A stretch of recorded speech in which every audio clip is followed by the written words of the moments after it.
항상 안전히 거주하고 그의 후손은 주 앞에 굳게 서리이다 하였도다. 아멘. 시편 103편 23절부터 28절까지 본문입니다.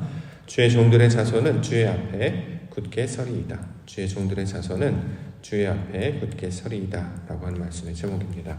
시편 103편 우리가 계속 이어서 살펴보고 왔는데요. 세 번째 단락입니다.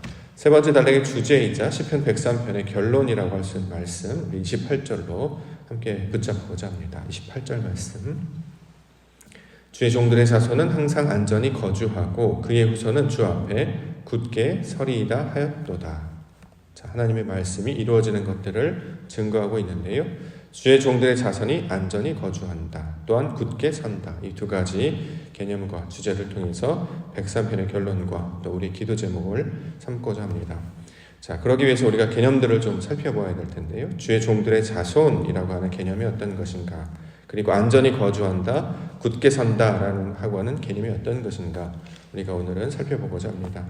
먼저 주의 종들의 자손은 이라는 단어가 나왔는데요. 주의 종들의 자손. 여기 이제 중심이 종들에 관한 이야기를 하고 있기 때문에 종의 개념이 무엇인가를 우리가 살펴볼 수 있어야 됩니다. 이 종의 개념이 무엇인가는 지난 주일 오후에 요엘서 2장을 통해서 살펴봤죠. 내 영을 남종과 여종에게 부어주리라 라는 말씀이 있었는데 여기서 말하는 남종, 여종 이것이 가리키는 의미가 무엇인지 우리가 지난 주일 오후 예배를 통해서 살펴봤습니다. 다시 한번 우리가 점검해보면요. 우리가 종이라는 말을 많이 씁니다. 주의 종, 하나님의 종 많이 사용해 왔죠. 자, 개념이 어떤 것인지 우리가 분명히 좀 더 명확하게 선명하게 알 필요가 있습니다. 그동안 우리들은 종이라는 개념을 영어로 하면 이제 서번트, 섬기는 자, 하인, 어떤 심부름꾼 이런 개념으로 조금 더 많이 사용했죠. 왜냐하면 하나님은 거룩하신 분, 우리는 사람 이렇기 때문에 주종의 관계를 우리가 나뉘어서 하나님이 주인이시고 우리가 따라가는 자이기 때문에 우리를 낮추는 표현으로 하나님의 종, 또 주의 종이라는 개념으로 많이 사용해 왔습니다. 그러면 성경에서도 그런 개념으로 그렇게 설명을 하고 있는가? 하나님은 우리와 주종 관계를 이루시기 위해서 종이라는 말씀을 하고 계시는가?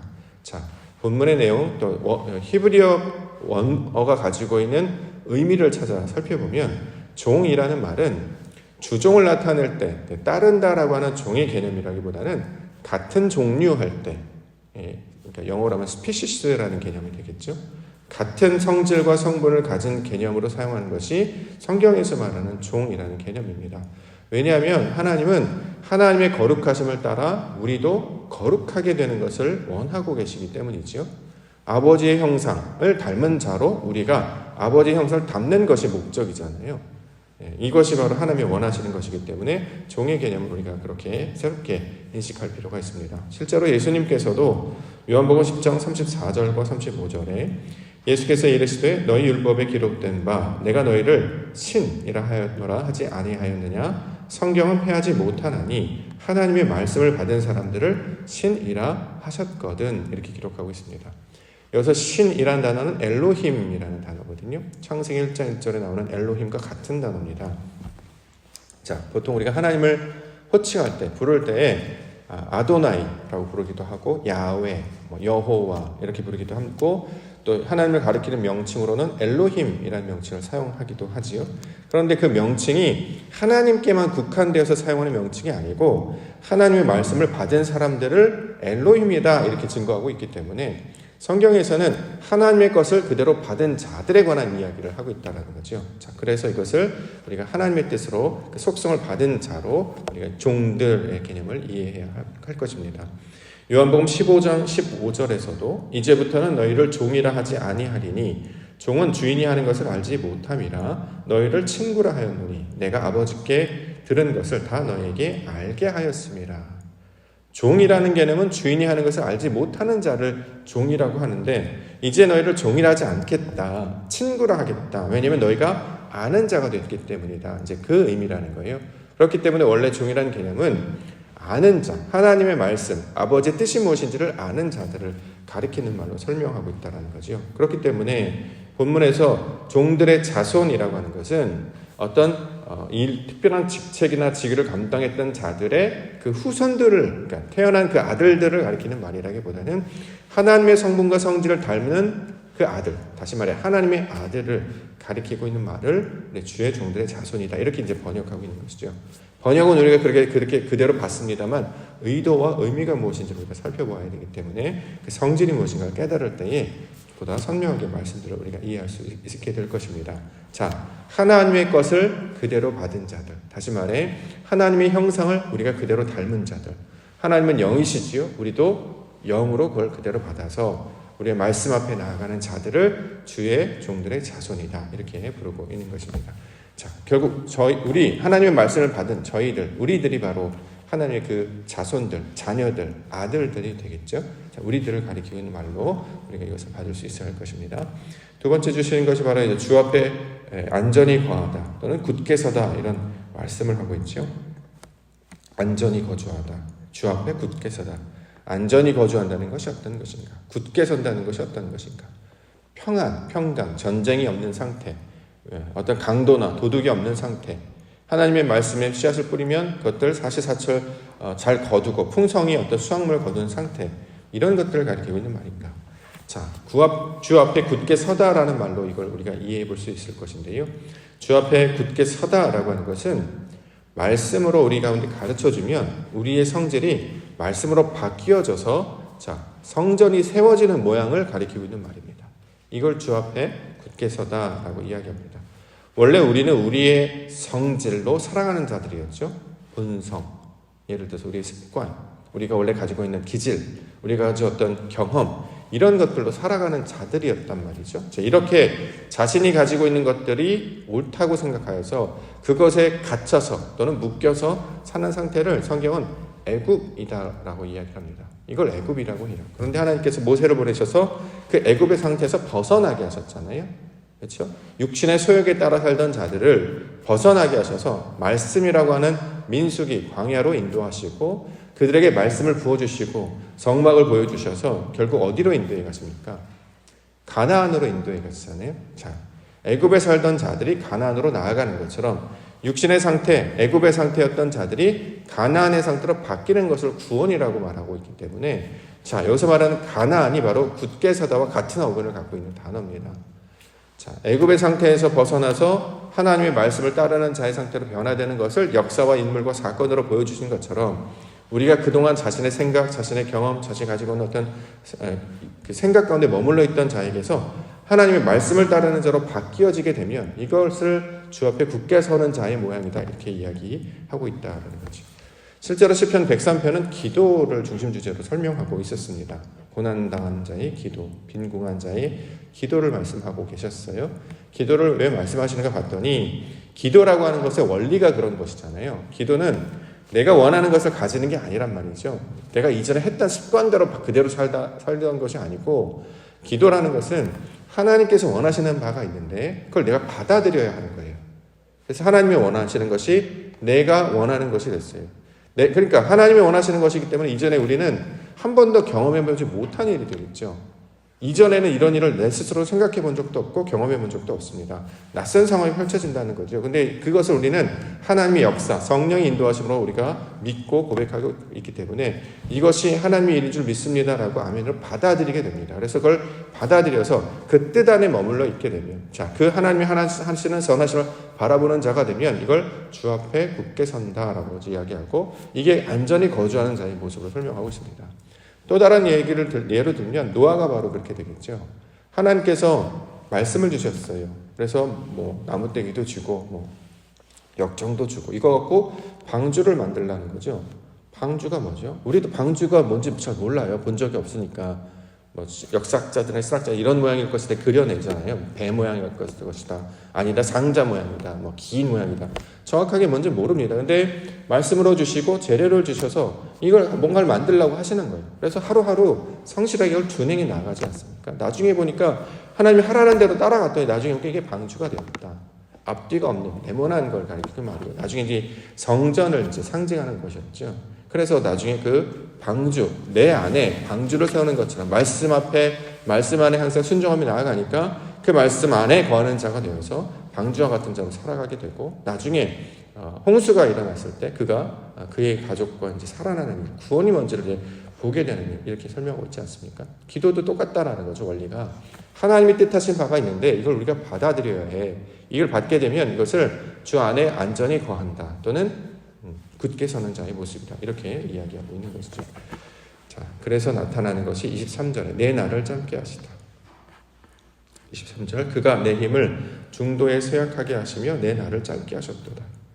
중도에 쇠약하게 하신다. 여기서 말하는 중도는 어떤 길을 가다가 이게 아니라 하나님의 뜻 안에서라는 뜻이잖아요. 중도. 우리가 신앙의 길, 아버지의 인도하심을 따라 지금까지 나왔습니다. 자, 그 말씀을 따라가고 있잖아요. 그 가운데 하나님 뭘 하셨습니까? 내 날을 짧게 하셨대요. 내 날이 뭐죠? 짧게 하신다는 뜻이 무슨 뜻일까요? 자, 내 날이라고 하는 건 하나님의 역사를 나타내는 말이잖아요. 하나님께서 사역하심으로 우리를 바꾸시는 날이에요. 그럼 어떻게 되냐? 내가 사라지고 내가 원래 하던 내 습관, 내 의지가 사라지고 하나님의 일이 나타나는 것을 가리키고 있는 말이죠. 그래서 쇠약하게 하다라고 하는 말을 찾아보시면 가난한 자, 빈궁한 자, 고난당한 자 같은 단어들이에요. 다 고난당한다, 빈궁한 자의 기도다. 이걸 지금 쇠약하다는 말로도 함께 받고 있습니다. 자, 신앙은 우리가 낮아지는 거지 않습니까? 심령이 가난한 자가 되는 거죠. 왜냐하면 그걸 복이 있다라고 말하기 때문에. 세상에서는 가난을 죄악시합니다. 그렇죠? 가난이 죄라는 시대를 살고 있잖아요, 우리는. 그래서 사람들은 어떻게든 막 가지려고 하지요. 그것이 물질이든 지식이든 관계든 또는 어떤 다른 것이든 막 가지려고 합니다. 근데 성경은 반대로 이야기한단 말이죠. 가난한 자가 복이 있다라고 얘기해요. 왜냐하면 예수님이 그 말을 하셨기 때문이죠. 그럼 그 가난의 개념이 뭐냐 봤더니 물질이 더 많거나 뭘 소유하는 게 아니고 내 것이 아무것도 없음을 발견하여서 내 것을 내려놓고 버려두고 하나님의 뜻을 받아들이는 것을 가난하다라고 이야기합니다. 그래서 이걸 복이다라고 이야기하죠. 왜냐하면 천국이 저희 것이다.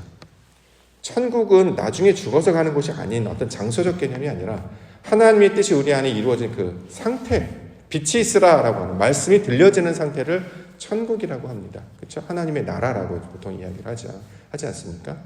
어떤 특별한 어떤 세상에는 상상하지도 못할 하나님이 지으신 이 땅이 가장 아름다운 건 아니겠습니까?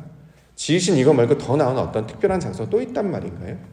그럼 지금의 창조는 불완전하다는 소식이 들 텐데 그런 의도로 하는 게 아니겠죠. 하나님께서 분명히 이 모든 피조물을 만드실 때 완전한 것으로 만들어 주셨고 우리가 해야 되는 것은 이 완전한 것에서 아버지 하나님의 뜻을 찾는 것 아니겠습니까? 자, 그래서 하나님의 사역하신 것들을 우리가 받아들여서 그것을 영접하고 받아들이고 아멘으로 나아갈 때 그가 역사가 어떻게 나타나를 따라갈 때 자, 이것이 바로 우리 신앙의 목적이자 하나님의 원하시는 뜻이 하늘에서 이루어진 것 같이 땅에 이루어지는 역사임을 가르쳐주고 있습니다.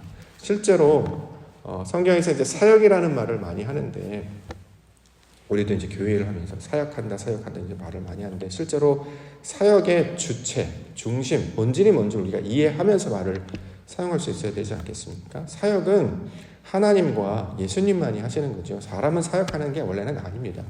우리가 하고 있는 일이지 사역이 아니죠. 사역이 뭡니까? 사역은 뜻이 하늘에서 이루어진 것 같이 땅에 이루어지는 그 자체, 하나님이 하시는 것을 사역이라고 부르고 있고 우리는 그것이 나타나도록 우리가 이제 증인의 역할밖에 사실 하지 못하지 않습니까? 보는 것, 바라보는 것, 그것을 기뻐하고 감사하는 것. 자, 그래서 아버지의 뜻이 내 안에 이루어집니다. 그럼 옛날 같았으면 우리 옛사람의 모습을 입고 있었으면 잘 안 받아들여요. 왜냐하면 그런 걸 본 적이 없거든요.